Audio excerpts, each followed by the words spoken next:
What's up, everybody? This is John with John Fair Innovations, bringing you more League of Legends Worlds 2021 content. We had an amazing conclusion to Group A. What a crazy day we had. Day 4 absolutely delivered. This World has been absolutely amazing. We've seen so many great games. It feels like every game is much watched. Every game is high quality.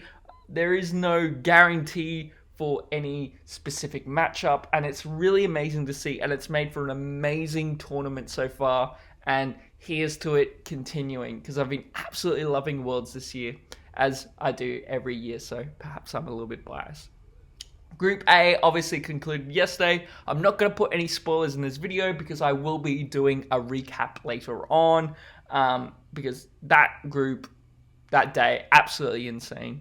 But today, of course, I'm going to be doing a preview / predictions for Group B. Group B, of course, play out the remainder of their games today. So all 4 teams will be playing 3 games for the conclusion of Group B. Now, as the standings at the moment look, we have EDG at 3-0, undefeated. T1, 2 wins and 1 loss. 100 Thieves, 1 win and 2 loss. And Detonation Focus Me at 0-3. EDG have looked clearly the best team of this group. T1 have been very, very strong against 100 Thieves and Detonation Focus Me, and they had a very tough game, a very sort of arm wrestling game against EDG. So really great to see out of them, especially being such a young squad, with the exception, of course, Faker. Moving forward to continue this development and whether they can make a deep run into this tournament, as they are many people's sort of wild card dark horse to go very far or potentially win the tournament. 100 Thieves have shown glimmers of why they are the number 1 seed of the LCS, but they've also shown a lot of weaknesses which teams like T1 and EDG have been able to exploit. They had a very great game against Detonation Focus Me, which obviously they definitely needed to win if they're going to have any chance of getting out of this group. Lastly, of course, Detonation Focus Me, very tough for them. They should be very proud to begin with that they are the first ever Japanese team to be able to make it to the group stage. So history for them. Amazing performance for them. Of course, Aria, we've seen the level of play that Aria is capable of. Detonation Focus Me, though, having a very difficult time in this group. They did have a good start to their game against EDG. However, EDG was able to really muscle their way back to get back into that game and eventually win that one fairly comfortably, all things considered. But great signs of life for Detonation Focus Me if they are going to possibly at least, take some games, not pull the TSM and go 0-6. Definitely want to at least get a win. But keep in mind, for Detonation Focus Me, their team has never gone to this level of heights before. So this is really great experience for them, which they will then bring back to their league, which in turn will make their league stronger. So all these matches, even if they do, unfortunately go 0-6, hopefully, I'm really hoping for them to get at least a win. I do have a soft spot for Detonation Focus Me. Perhaps that's the anime fan in me. But, I really think this has been, regardless of result, it's a really great achievement for them, and I expect the LJL to get stronger, because they seem, every time they come back, Detonation Focus Me, they seem stronger and stronger.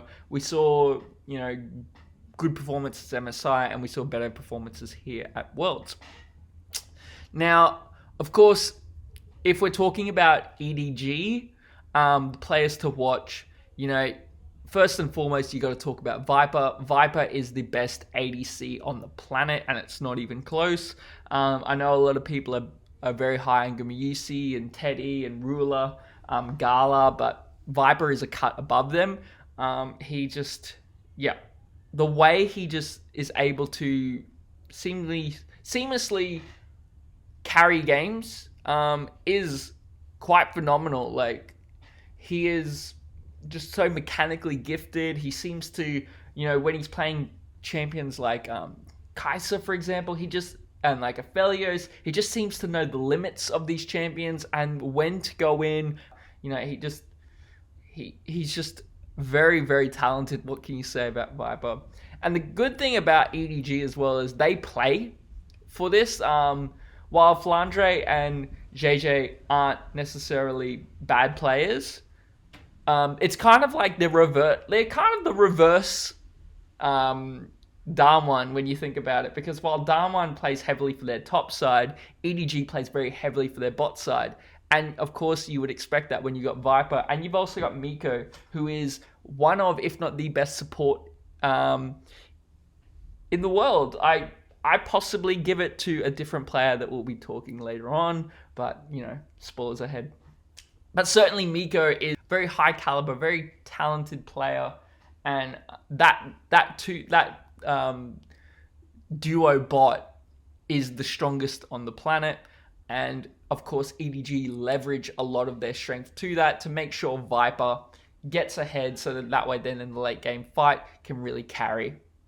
And of course, we've got Scout. Scout, an amazing player as well. We all know the story, the understudy of Faker, of course, former member of T1, formerly known as back then as SKT. Scout he's had a very good performance so far. Certainly not something that a lot of people are talking about. A lot of people are underrating him because it hasn't been perhaps as flashy as maybe, say, a Showmaker, for example, a Xiaohu, or, like some of these players who are having really pop-off tournaments. So Scout's kind of going under the radar a little bit, and I actually think that's really good for EDG, because I think the more expectation EDG has, the more this team seems to struggle. When they were undefeated, that's when they start, and everyone was like, this is the best team on the planet, they might go undefeated the whole LPL. This is where they started losing games, and this is where they lost, in the playoffs to FPX. Then, of course, in the final, when everyone was like, this is going to be an easy win for FPX, that's when EDG really popped off. So I actually think it's very good for these players that, people are sort of sleeping a little bit on EDG. While they say that, EDG is very strong, they do play a little bit slower than what you would expect of an LPL team, and perhaps of this meta, which is something that potentially teams could punish. But I do expect them to go number one in this group. I do think they are too strong stylistically for T1, which I think is their biggest competition to get at first in this group. Next up, of course, speaking of T1, we have the most iconic team in League of Legends, the only true international dynasty that we've ever seen. T1, they had a pretty strong week one. They had very good games against 100 Thieves and Detonation Vegas Me. They had a really tough game against EDG. It was a really, really calculated, very cerebral game, and you saw a lot of great macro counter to the macro counter to the macro counter, and that's why it was very low kill score, but certainly very high in very high gameplay, and it was like a game of chess. It was really, really great. So these two cerebral teams were playing absolutely really insane. So it was really great game. Really, really great to see, though, T1 that has such a young roster and such an unproven roster on the international scene to be able to, have these great performances, to, continue to improve. I only expect T1 to get better. I really do expect, though, if they keep this roster, I expect them to probably be more stronger contenders for World Championship next year. I think they're still just developing as players, so they probably need one more year under their belt before they're really big contenders. That's my personal opinion, because I think they still make some, very rookie mistakes at times. And teams like EDG punish that. The thing is, though, T1's ceiling as players is really high. Of course, if you're going to talk about T1, you've got Keria, of course, the best support on the planet. His champion pool seems to be kind of like, a mid laner's. Like, people talk about how he plays Anivia's support. I've seen Kale support from him before. He does have everything. Like, all champions seem to be on the card when it comes to carrier, and this is really, really something of a strength for T1 because he is someone who is willing to experiment in his solo queue for great matchups. And you might see Viper and Mako might get a support look that they're not very familiar with, they're not very comfortable with, and this is something that T1 could really take advantage of. My biggest concern with T1 though is, as I was saying before about the rookie mistakes, I feel like they do prioritize too much, like Herald, and again, I do think that's just because of a lack of experience, most and like that they don't necessarily, because they're younger players, they don't necessarily have the patience that some of these other players who have been in the scene for a little bit longer have developed on the pro scene. So we'll see if T1 can tidy that up. Gumayusi or Teddy, I've got both of them here because with T1, you never know which one they're going to actually play. They kind of flex their ADCs a bit. I believe we'll see Teddy today, whether that's against EDG or whether that's just against DFM or 100 Thieves. I'm not sure. Whether we see Teddy the entire day, I'm not sure either. But I do believe that we will see Teddy get a game today. So, if you are a member of the Temple of Teddy, I do believe that you will get to see him today. Gumayusi has been very good. Obviously, the ADC meta is very much farm early, scale late. So, and some of the T1 games have been over very early. So, really, it was there was only the game against EDG where he was actually able to show some of his true potential. So, obviously, there is a lot more to see out of Gumayusi moving forward. And of course, if we are going to talk about T1, we have to talk about Faker. Faker is so integral for this team. As I mentioned earlier, a lot of young players. Faker is one of, I'm not sure if he's the longest player, had the longest career of any player at the tournament. I have to double check that, but certainly he has had a very long and historic career, and it is really important for T1 and that Faker leads this team. You see the way he leads them. You see a lot of utility picks. I expect a Rise, for example, like the Realm Warp to help Kana out or to help bot lane out. Picks like Twisted Fate that even something as simply as putting up the ultimate just to provide vision so that owner is aware of where the jungler is. Just little things like that. He just always is very, very conscious of the rest of his team, and his utility to this team is so hard to really quantify. Because when we think about Faker, we think about, the Orianna shockwaves and the Zed outplays, but, Faker has really evolved into this utility leader, and it's really interesting to see. I do expect T1 to go second in this group.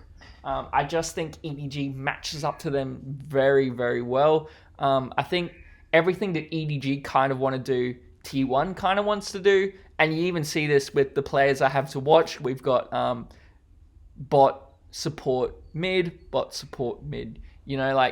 So I think it's going to be a really, really good game between them. I expect another really good game. We'll see if T1 make any adaptations, but I just think EDG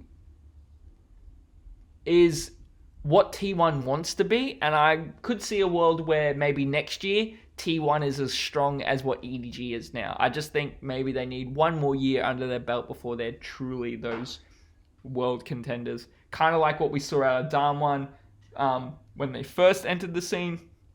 amazing players, really, really talented, but they needed that 1 year on the international scene to come back, and then they became and now they've become arguably the best team in the world for what, a year and a half now, something like that. So, this experience on an international level cannot be undenied. 100 Thieves. I do worry about them against T1 and EDG. They showed a really great performance against Detonation Focus Me, but it just feels like they're very much leaning a lot on Closer and Abadage, and I don't think Abadage matches up well against Faker and Scout. So this is where I think this is a massive concern for 100 Thieves. If 100 Thieves are going to get out of this group, we're going to need to see Faker Dage appear. And of course, 100 Thieves Closer, I think, has been playing pretty well. He's probably been their best player, if I'm being honest. He's in the jungle. He's been playing really well. I think the champion meta at the moment in the jungle with a lot of bruisers that use Gore Drinker, I think really suits Closer. And so,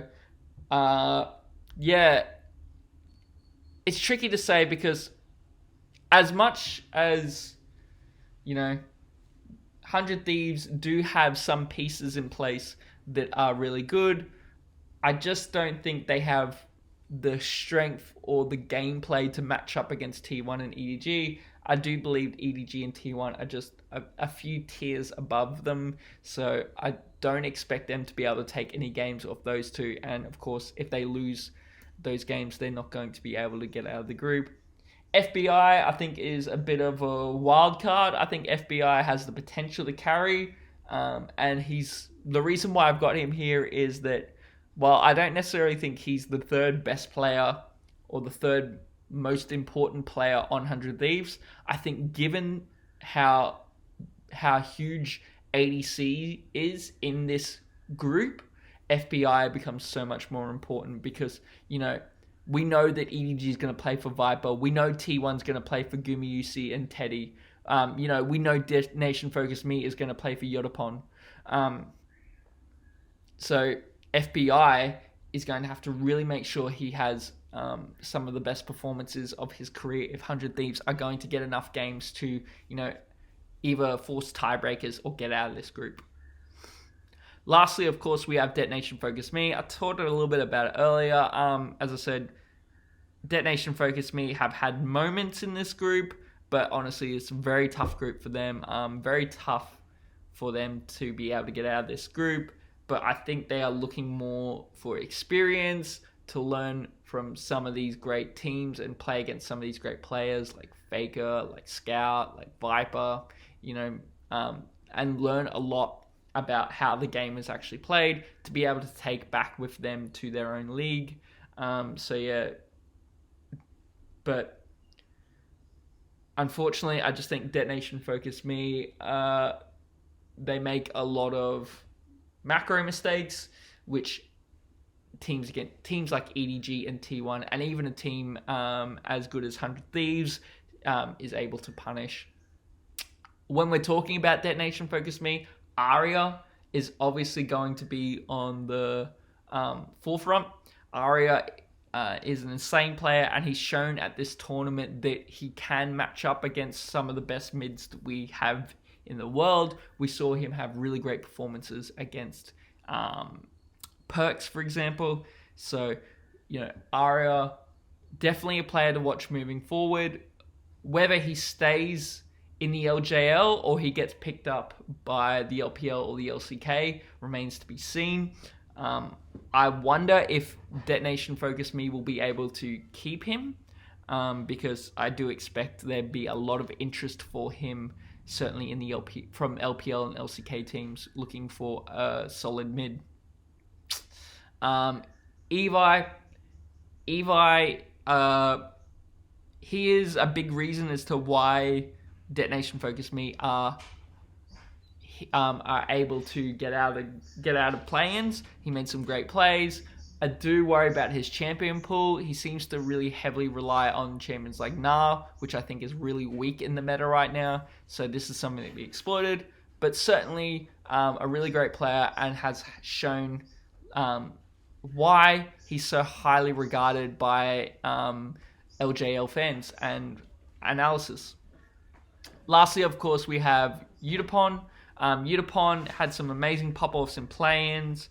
And he is really important because, as I said, the same with FBI. This is a really strong ADC group, and Yutapon is going to have to really step up if Detonation Focus Me are going to be able to take any wins. I think he's played really well. However, it's going to be very hard for him because I do expect Detonation Focus Me to lose a lot of gold advantage, vision, and objective control, which, if you've ever played ADC or you've ever played bot lane before in your solo queue, you know how it's virtually impossible to play the game when that happens. Well, there you have it. Hopefully you enjoyed that. Let me know what you think. Do you believe that EDG is going to top this group? Do you think T1's going to get out? Do you think 100 Thieves can make an upset and get out? Or do you think Detonation Focus Me make the anime dream run? Let me know in the comments below. But always, stay safe, be kind to one another, and I'll see you next time.